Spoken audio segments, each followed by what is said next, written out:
Hi everyone. Thank you so much for joining us this afternoon on our very special session on a Singapore Restaurant Movement, which is a Facebook page that was set up to support independent restaurants in Singapore. And I'm Miranda from the IAB, and I'm so delighted to be joined by three local entrepreneurs. We have Charlotte, who is the founder and the reason we're all here of Singapore Restaurant Rescue. We have Colin and we have Nina, who both own F&B establishments in Singapore. So just some quick housekeeping. The areas we're going to cover are really, how was this movement established? What are some of the business challenges that we're seeing in the F&B vertical?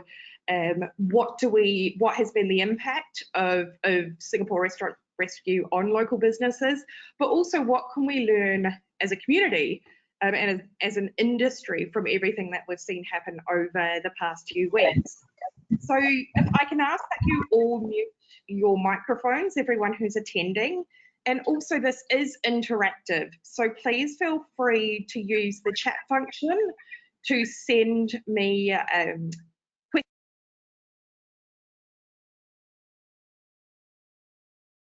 So moving forward very quickly, I wanted, if you guys could please introduce yourselves, that would be fantastic. So Charlotte, do you want to go first, seeing as you're why we're all here? Yeah, I guess I'm Charlotte. I PR been here for about 9 years. Obviously a big foodie and one of the co-founders of the group. Great. Colin, tell us some things about you. Hi guys. So my name is Colin. I'm a small-time business owner. Started off a little bit more on like retail and fashion, but I had a little dabble in F&B as well, which is why I had a little bit more insights to what's actually happening now on the ground. So yeah, hoping I can share some useful information for everyone. Fantastic. Thanks for making the time.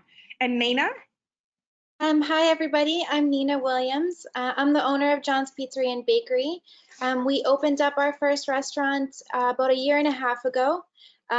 With no previous F&B experience, I kind of started this journey with no experience, no understanding of what to do in a completely foreign country. So it's been a lot of lessons learned, but very rewarding as well, because I am also a very big foodie like you, Charlotte. I think we all are. Great. We look forward to hearing more about your journey over the course of this webinar. So what I want to do is kind of jump straight into things. And Charlotte, if you can give us sort of the inspiration that led to you setting up the Facebook page, and even sort of why you chose Facebook as the medium to start everything on, that would be great. I guess there's a number of reasons. I've been chatting with my friends around which restaurants we knew weren't doing so well. Especially, I spent a lot of time in the CBD for work, and we kind of knew which of our favourite sort of cafes and coffee shops weren't doing so well as a result of people not being around.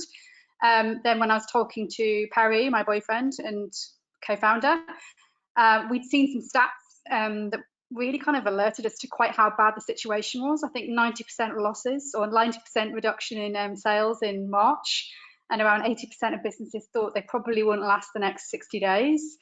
And as an entrepreneur myself, that kind of really alarmed me. Coupled with the fact I sort of saw some of the stats around the fees that Deliveroo and Foodpanda, etc., were charging, and I kind of realised almost before the circuit breaker was announced that if you were even going to start delivering, if you've already been losing 90% of your sales, there's no way you can afford to kind of go ahead and suddenly pay out an extra sort of 30% of your costs to a third party. Equally, knowing that those sort of big delivery platforms are quite limited in terms of their delivery radius. So you're not going to get beyond sort of 2 or 3 kilometers of your delivery zone, your existing zone. So yeah, kind of Perry and I were having a chat, and we just realized, let's just do it. Facebook seemed like the best platform for us because basically everybody's on it. It's relatively easy to use, unless you're a sort of a 70-year-old hawker, which is a bit more challenging for some of those guys. But we kind of felt like it was the easiest way to grow an audience really quickly. Perry had quite a lot of ideas in terms of like he was cross-posting the group and some other foodie groups and things. So that was one of the ways we could grow the audience quite quickly. But it just seemed like the sort of natural fit. It was intuitive, it was easy. People weren't having to sign up for anything additional or any security concerns of logging into specific platforms or anything. Great. That's a fantastic start. I know there's a lot more we can dive into, but I just quickly want to jump over to Colin, because as Charlotte briefly touched on, it was around the delivery platforms and the percentage that they take sort of in return for being able to use their services. You actually broke this down in a fantastic Facebook post that kind of went a bit viral. Can you share with us what you wrote about and what the impacts have been on these apps on the F&B industry? I mean, I think, yeah, the post was shared a little bit more than I thought it would be. So I think to put it into perspective, first and foremost, the intention of the post wasn't to slam any particular delivery platform or app. The truth and reality is, before COVID ever happened, like restaurants already knew about the margins they're taking on, and they are using them, just not as your primary source of revenue. So I think they have been there and doing their thing, just that I think what happened with the COVID situation kind of threw a curveball to everyone, that you kind of have to forsake your primary source of income, which is as a restaurant, to be your dine-in and your walk-ins, and then to translate to delivery. So then all of a sudden that percentage, that commission that was supposed to be given became a huge component of what you're gonna get. So I think what I broke down, and I wrote that because in my own operations, I like to understand the finances from a company and how are we going to sustain F&B to grow through or survive through this whole pandemic. And we have to understand cash flow and where the money goes. So, I mean, having looked at some of the sales that go through the platform, I realized that as much as I would like to use the platform, which has an enormous reach, it can touch millions of people in Singapore, but yet at the same time, if I had to do the math and calculate and take away that percentage that they're going to take as commissions, it will be a little bit unsustainable in the long run, or not so viable from our own personal model standpoint, because the F&B industry runs on a fairly slim margin. Not everyone, but majority of us run on a relatively tight margin and plays on a certain level of volume for dine-in and walk-ins. So now when all that is taken away, we kind of have to scrutinize that percentage a little bit more. So that breakdown was literally more of an educational post, because while restaurant owners know it, I think the problem is that end consumers didn't know that a huge chunk of it actually goes into a platform or to the delivery and stuff, which is perfectly fair, to be honest. It just needs to know where it goes.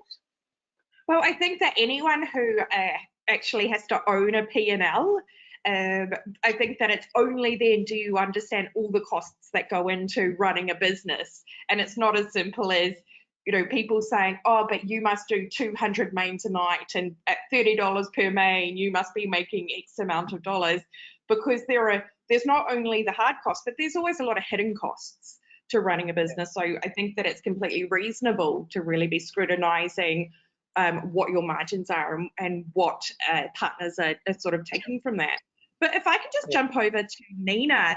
So Nina, you were one of sort of the first probably heartwarming messages that were sent to Singapore Restaurant Rescue as a group, just kind of letting us know how being involved with the page had positively impacted your business. So similar to Colin, if you could talk us through maybe a little bit of John's Pizza's journey over the past few weeks. Yeah, so I think similar to, all the restaurants here, January, we definitely saw our numbers going down. We didn't really feel it until February. February, March, we were just kind of in panic mode as to what to do. We actually were never on third parties. Initially, the first 6 months when we opened up the business a year and a half ago, we did go on all the third parties, the 3 big ones here. But we learned the same lesson. Our margins are already so small, and the issue is also the food arrives cold, it's mishandled. They actually enforce us to issue refunds, so it's out of our pocket when it's not our, they misrepresent our product and we actually have to pay for it.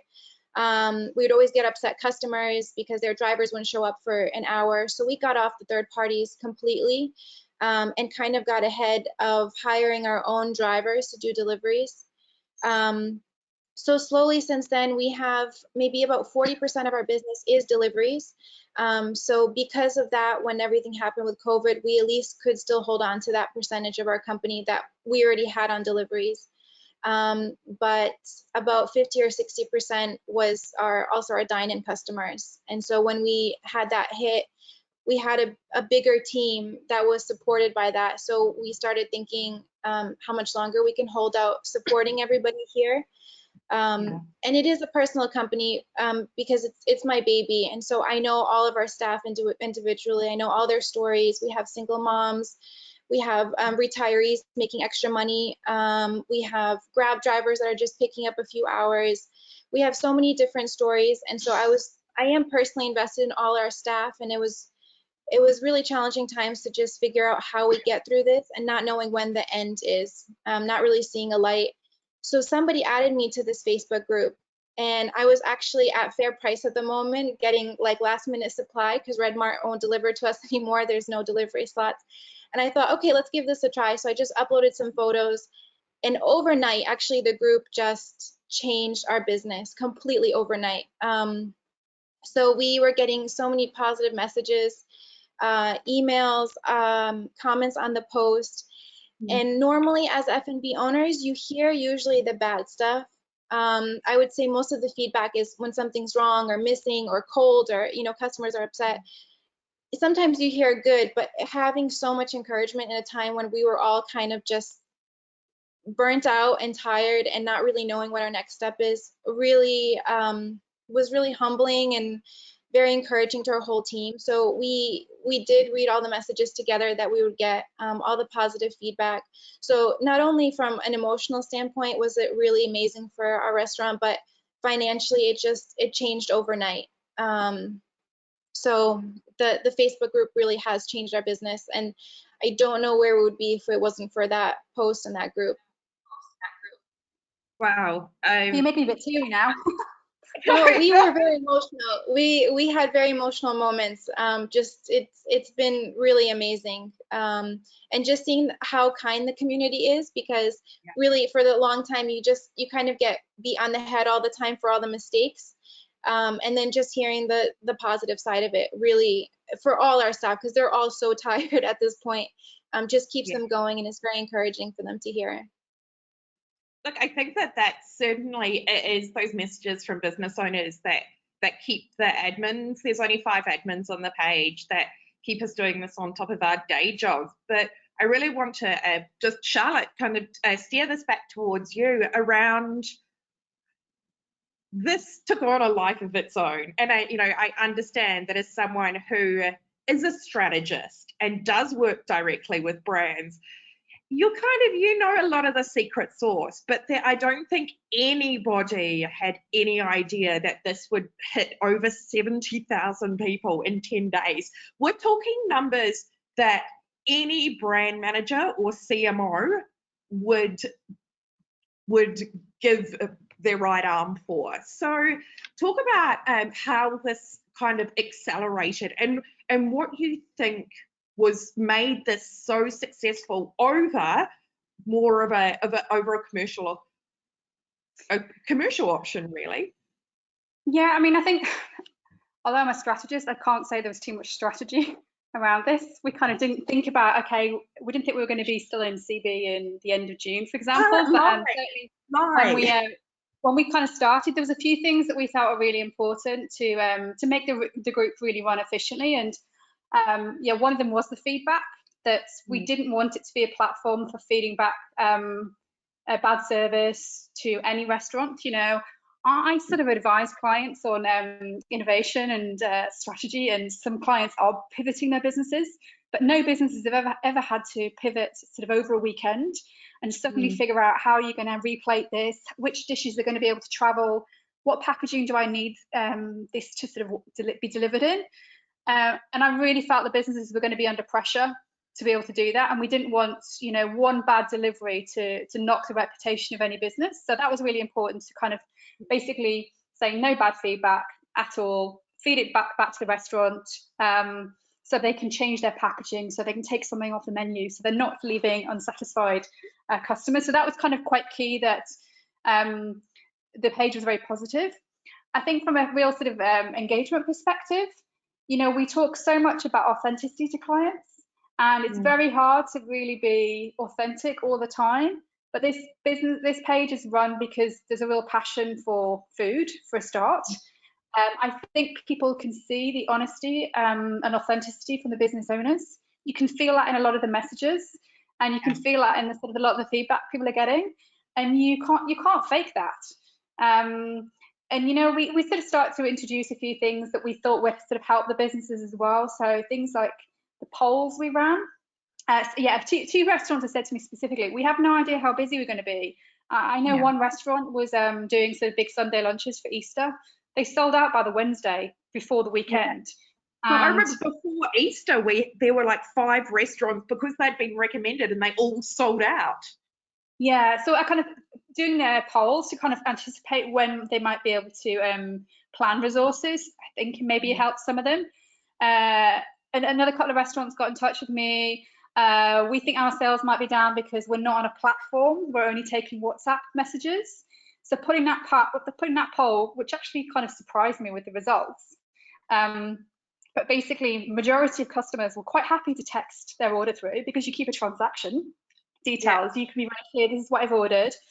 We're happy to use sort of Pay Now or Pay Later to make transactions. They didn't feel like they had to go through you know, a full portal that restaurants might be trying to invest and quickly get a website up and running for. So I think people recognize it's kind of emergency procedures, and that the ordering process may not be as slick as it is if you're going to McDonald's platform, for example. And I think that helped reassure the businesses a little. I think obviously the Facebook, the way you can grow the groups quite easily, we could check to make sure that we weren't just getting rubbish posted. We've had a lot of stuff we've had to delete. Lots of Bitcoin coming through, lots of women wearing not very much being posted. So I think Facebook enabled us to have a lot of those controls that you can't necessarily get on other platforms. But also encouraged all the interaction as well. So you can see a bit of the banter taking place, people feeding back their favorite dishes and things like that. I just think it's so hard for any brand to really be able to be so engaged like that and so relevant to people's lives.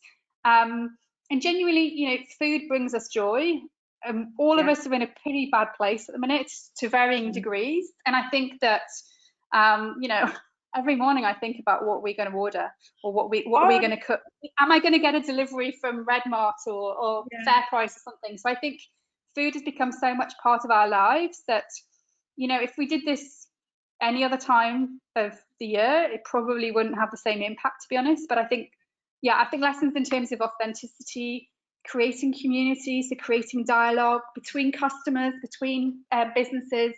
I think that's been kind of one of the keys to being able to drive it. So I rambled a bit now. No, I think it's great that you raised the emotional connection with food in the current climate, because what's come quite interesting is now a lot of my just social engagements with friends are, what are you ordering for breakfast? What are you ordering for lunch? What are you having for dinner? Oh, wow, did you see this restaurant post? Have you added something from Singapore restaurant? Is that place now on your list? But Colin, I wanted to talk to you about what Charlotte was discussing about having to pivot your business almost overnight. Can you talk us through what that journey has been like for you? I mean, so I think relying on dine to that being no longer an option. Yeah, so I think most of the people who have a love for food here would always say that food is something that brings people together and brings joy. And I think most people would agree to that. So I think as someone who went into the restaurant trade, that was particularly what I was trying to achieve as well with even our small space. So it was an idea just to bring multiple people together. And unfortunately, with social distancing, with all the circuit breaker measures in place, obviously that fundamental ability to get together just got lost and diminished overnight. So the next best thing we could all look into is how we can send that experience from our side over in a package delivered straight to the door, and hopefully a customer would be able to create some sort of an experience back at home with their internal family, or over a Zoom call or house party with friends, enjoying food and drinks at the same time. So I think the fundamental idea of doing F&B is always the same, as to serve regardless of where it is and to create an experience. So now, due to that new measures, we just have to find a different way of delivering it. So now we just have to use a delivery party and in between that we can send it over. And because of this whole contactless process, we have to look into technology to enable that, because that's the only way transactions can happen right now.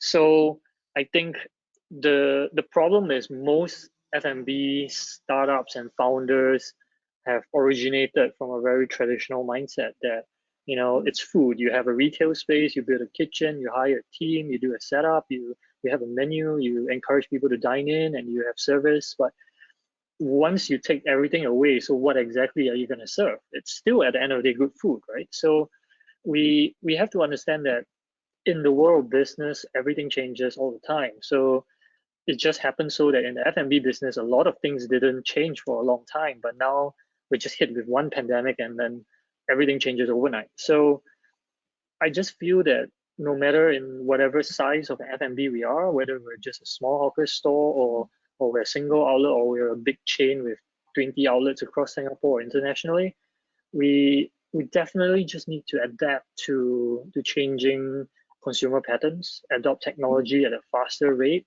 And in reality is there are a lot of options out there that are free, semi-free, charges low or charges high. We just have to explore them, which no one really did in the past because we're too busy running the restaurant. Yeah. I think that's almost, that applies to any business. Sometimes you're so busy managing the day-to-day, that you should be innovating, you should be looking at contingency planning, all of these things, but it's often quite hard until you're faced with basically a global crisis to really set aside ample time to consider other options, to consider that is our current business structure, is it as future-proof as possible? So I just, Nina, I want to talk to you a little bit more, because one of sort of the elements of your business that we really love is the diverse range of people that you employ. So I'd really love to talk a little bit more around the importance of managing people's mental health as much as possible and helping your employees feel as sort of secure as possible. Yeah, so we have over 20 Singaporeans that work for us. We have Indians, Filipinos, we have students, we have a few single moms that are just supporting their parents back home who are watching their babies. And on any other day, they still do work very hard. They work 6 days a week. They work 10 to 12-hour shifts.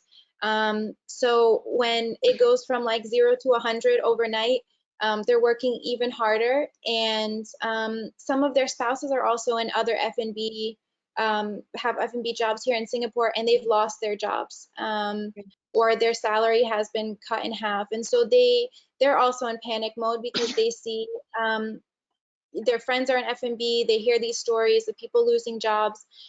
So we always try to keep their spirits high. We do see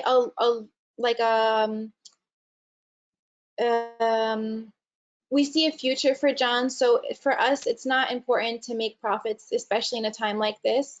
It's important that we keep our team very healthy and very happy. And so we're constantly buying them food, and we don't want them to worry about spending their income on food. So we're trying to support other restaurants by getting them food as well. We're trying to give them as much rest as we can, giving them a little extra time off. We set up couches in one of our break rooms so they can just take a nap during the day, because we make everything from scratch. So our day starts at 8 a.m. and ends at 11 p.m. Everything from dough to sauce to cookies. So it's very time consuming. So we've tried to set up everything we can. During the dinner rush, we get everybody coffees, but then Starbucks closed. So we were doing that, but mostly I think what really helped was just coming together and reading all the encouraging words, because again, from our side, and especially the side of the staff, because I'll get the complaints and I have to filter through to the staff and say, hey guys, we got this complaint, we can't have this happen again, let's fix this issue or work on this. So they're also constantly getting disciplined and kind of working through all the issues. So when they hear so much overwhelming positive response coming in, it was very, very encouraging for them as well. And you can even see in the mood where they all the team came together, and they knew these are extraordinary times. Nothing like this has ever happened. So it's been really, really, specifically for us, this group, not only has it let us pay our bills and get through week by week, but it's really emotionally helped our group to just feed them all that positive messages and feedback that came through, because they really needed it in this time. Yeah. Well, Charlotte, what has been, because I think that there's an interesting perspective being an admin in that you get to see almost like the front end and the back end. So you get to see what makes it through the various filters, but then you also get to see what doesn't. So what has been the key learnings? Because I think hearing what Nina is saying about how almost such a simple platform has had such a drastic impact, not just on commercials, but on the team overall. I wanted to kind of look in a little bit more at that and see from your perspective, seeing the front end and the back end, what some of the key learnings have been.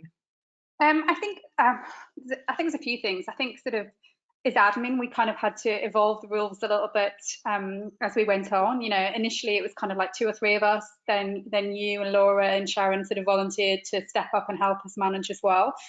I think creating the guides on how to post your restaurant, obviously kind of there's a few of us work in communications to a certain extent and understand that, very clear message, give the simple facts that people need to know, what food type you're selling, how you're delivering, what your restrictions if there is, and then how to order is kind of the key that any business needs to post. So kind of having the guides on how to post was really key to the businesses. We've obviously got a broad spectrum of types of outlet from, we've got quite a few hawkers in there, and we know there's a very, very big hawkers group, which has got, I think it's probably got 200,000 members now, but we have got hawkers in there. We've also got Michelin-starred restaurants in there who have their own marketing teams and social media managers. So we've got a very broad spread of people posting. On the more developed side, they're trying to post every single couple of hours, so making sure that they're not just filling the feed with just because you've got the loudest voice. So kind of having a structure that you post underneath your existing feed. You still get risen up in the feed, but you're not dominating the feed. The guides for people to be able to search, so having topics and everything labeled makes it much easier for people to be able to find things quickly. We still get an awful lot of search requests, and I think now I've had to stop cake posts now because it's not a cake recipe. We'd all be rolled out of our houses if it was. But people are searching it's a little bit easier to find things, but there's so many comments now and posts now that actually the search function works better when there's more there. But I think the guides were really key to be able to do that, and a friend who'd been in a very fast growing group helped us sort of create those pictorial guides for anybody. I know at the lower end of the spectrum as well, I know yourself especially spent a lot of time helping some of the more local businesses with posting correctly, really making sure they got the right detail. They weren't putting a million emoticons in there. they weren't putting their entire menu of pictures in pictures on the post to give it clarity, be able to help people make a decision quickly as to where they want to order from. So I think they were quite key, so things we did. Well, I also think that it's been quite an interesting almost glimpse into how opportunistic some people have been. And like, I think, you know, number one, we have had more than one instance of basically creepy old guys propositioning young women via the group. It's never been the other way around either. Yeah. And so that's something that we had to address immediately, and we blocked and reported people very, very quickly. Another has been, given that a lot of the businesses, as Charlotte mentioned, we have, you know, very independent, non-digitally sophisticated businesses where the individuals who own it haven't even been on Facebook. So we've done a lot to help them actually construct how to do their posts and guide them through that. I've definitely spent a lot of time on the phone talking through sort of step by step. But another thing that we have seen that has become more of more frequent now is the number of people who are setting up free platforms to help profile these businesses and help with delivery. But we've discovered that there really is nothing free in this world, and that there are a lot of hidden charges. I think if you feel comfortable talking through the example of what happened with your friends' businesses being put onto a platform without their consent. I think there's a couple of things. Obviously, Perry actually works in cybersecurity, so he has a real concern over people being exposed for their data for all sorts of reasons. One of the reasons why, you know, Pay Now has shot up in terms of take up, but he even put out a post a while back about just make sure you're very careful about what details you're handing over. And straight away, he got a message from a restaurant who'd somebody tried to defraud them. So it's quite scary. But yeah, you know, obviously there's quite a few platforms that are taking off. A friend's business, basically this girl who created her own platform had gone through our site, stolen details straight away, and just put the details on her platform without permission.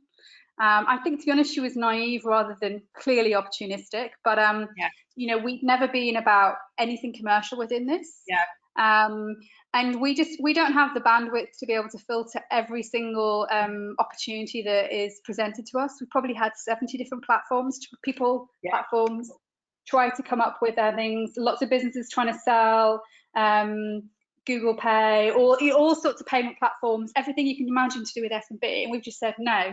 The only people we will entertain are taxi drivers looking for work, so we can actually match those with restaurants looking for transport, and we've had quite a few people looking for jobs, and we've tried to match those where possible as well. But otherwise, we just say no. That's it. And charities, I think that's something Singapore Restaurant Rescue has really profile local charities.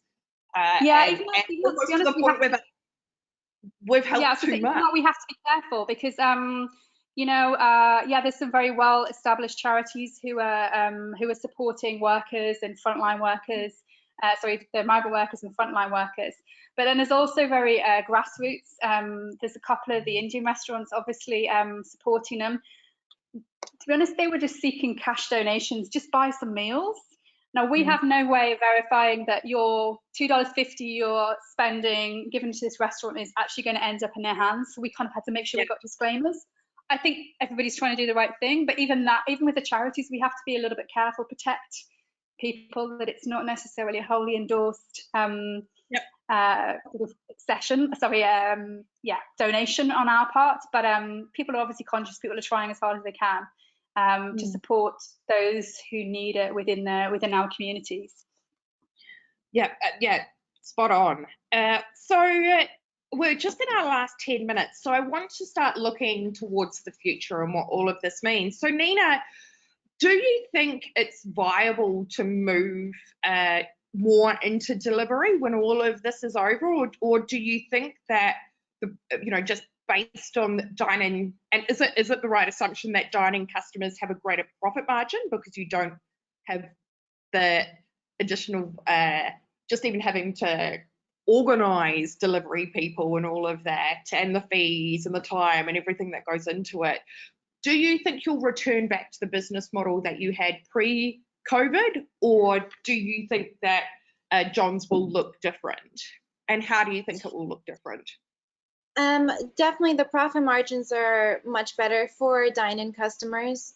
But I do think even before this and after this, the world is just moving to delivery and convenience. So I think it's in every restaurant's interest to kind of develop, even if it's a smaller system, but to offer delivery outside of the third-party platforms. The third-party platforms, I don't know how long they will be in business, but it's not sustainable for restaurants. It might be for a handful of them, but for example, for us, it definitely, we would lose money, and we would basically piss off customers. So it was very bad for us. So we started with a very small team. We had, our first employee was a retired police officer here. And he was just bored at home, so he started delivering our pizzas. Gradually, we got 2, we got 3. We would get a couple more on Friday, Saturday, and Sunday. But I think, I mean, we can look to Amazon, we can look to a lot of other companies that are kind of shifting everything towards convenience and deliveries. So I think this has kind of taken it to the next level very quickly and overnight. But it is something I think all restaurants need to kind of figure out and navigate and do it quickly, because even when COVID is over, I think people like staying home. They like watching Netflix. They like just unwinding after being at work all day, and they want to have good food. They're tired from the end of the day. They don't want to cook. So bringing them the convenience of really good food, and quickly as well, and represented in the best way, because third parties do, it arrives cold, it's smushed, you know, you want your food represented well because they are paying for that. So I think it is in everyone's interest who is running an F&B to kind of figure out all of those issues and find solutions, even if it's starting with one driver that you're just paying hourly to just be on standby, and setting up a very simple online ordering platform. You know, it's just a start, but we include in the beginning, we included little flyers for all of our dine-in customers, just saying we do our own deliveries. If you're ever at home and you want pizza, get 10% off your next order ordering on our website. So we just did our own little marketing from the beginning, any way we could, to just reinforce we do our own deliveries, don't go on third parties.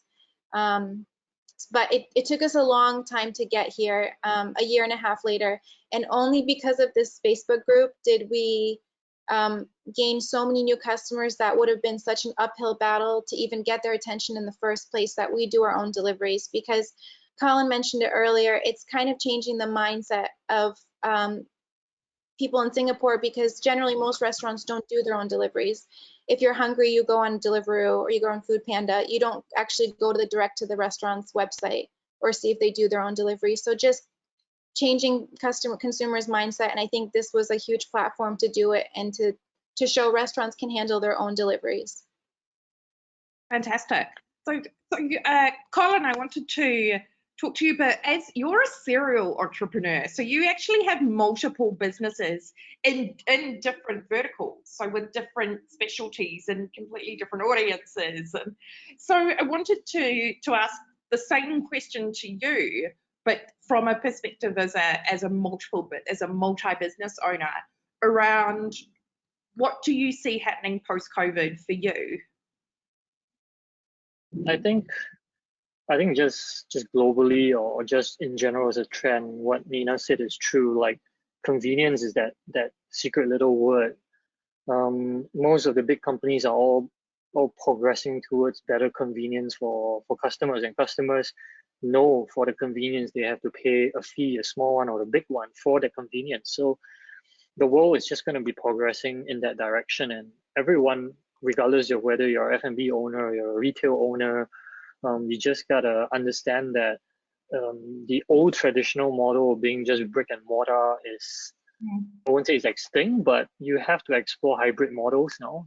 I think from an F&B standpoint and a food lover standpoint, I still think it's important to have a physical place where people can gather, and so some parts of that experience is not that possible to recreate fully at your home. So like fine dining restaurants, they create an environment that can serve you well within their dining environment, but there's only this much they can do in an individual home. So, but then again, every business owner needs to figure out what exactly they're trying to do with their business. Some people just want to churn out tons of bowls and serve it straight into homes, right? And just make money out of it. Some people just want to create a good brand, a brand of pizza that we can believe and we can trust. And every time you want to have a good pizza, you know where to go, for example. So at the end of the day, I think what is critical at this point in time is for any business owner to kind of think it through, because prior to that, everyone just, I want to start a restaurant. But now I think everyone should put into their mind a proper plan on what they want to do with their own brand, their restaurant, or what they want to take it to, and then make use of opportunities like this. To be honest, I think there are always two sides of the coin. While everyone thinks this is a horrible pandemic and it's a bad situation for F&B, it's kind of a small wake-up call as well, that we have to kind of receive what's happening, next step to change it along the way. So I think my little experience in different verticals, from retail to fashion and stuff, allow me to understand that even for a product like F&B, which we think can only be consumed at a restaurant itself, can be repackaged and sent as a delivery to an end consumer in a different format. So yeah. I think it's vital that everyone do consider having the hybrid model and using different models at different times to sustain the business, because there always be ups and downs in any given scenario and situation. Yeah, I was going to say again, for me, sorry, I was going to say for me again, working in innovation, I do a lot of innovation with clients, and seeing how innovative some of the businesses have been, like delivering cocktails in plastic bags, kind of old school coffee shop style plastic bags. The restaurants are delivering sous vide to heat up for the next night. It's not just kind of straightforward delivery services.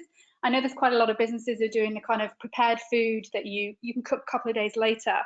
And I know some of the on the hawker end, they're doing like dim sum and noodles and wonton that you can heat up sometime in the next 15 days. And I've just loved how they're doing that, and the personal touches that you've seen. Almost every place we've ordered food from over the last 3 weeks, we've had a personal note from the business. Yeah. So it's that emotional connection. It's not necessarily innovative, but I think it's driving that connection again that you can't get from a platform. And all the, even the extra cookies. I know Nina gives cookies away with her pizzas. What? It's like those little things that sweet joy. On Mondays only. We have a promotion Mondays. We do give away free cookies. They're so good. Our thinking is you're going to get addicted, or at least that's our hope. Look, that is a wonderful note to end on. But I can't thank you guys enough for your time. And thank you for joining us between the two rush hours. But just quickly, Colin, if people who are listening order one thing from your menu, what would it be? For us, the refinery specializes in like rice grain bowls. So, and our popular dish is actually the beef gyudon. So do try it, give it a try. Nina, what's your favorite thing on the John's menu that will get us addicted the first time? I would say our biggest selling point is our Detroit style deep dish pizza. It is amazing. We do use a little bit more sourdough, so it's a little thicker. It has this cheesy crust on the edges. It's magic. It's amazing. And we can do 4 different types of toppings on it. It's just called a 4-way. So you can kind of sample the menu and try a little bit of everything. But the deep dish, you cannot go wrong, unless you don't like dough. But if you like dough, then and carbs, it's the way to go. How is that even possible? If you don't like dough, then you can't be a human, or not a human we want to hang out with. Sometimes customers do say we don't like dough, and I just think I don't believe you. Yeah. How could we not like it? And Charlotte, what's your secret tip as the founder of Singapore Restaurant Rescue of the place we should all be ordering from or all be adding to our list? Oh, I think it'd be hard to favorite anyone, but Well, you I have think what to. we've been the doing is rules. trying to go outside what we would normally order, so go places that we wouldn't ever be able to get delivery from normally. So really small Thai places. My other half is very keen on doner kebabs. So he would say doner kebabs. There was a very long thread about doner kebabs that he started. Yeah, but I don't think we can favourite anyone because we're still ordering and we want to support everybody. So that wasn't the answer we were looking for, but we'll accept Yeah, it. It's like, yeah. But anyway, thank you again, everyone. That was fantastic. We loved it. Bye. Thank you, guys. All right. Thank you, Thank you, bye. everyone. Thank you, Bye-bye. guys.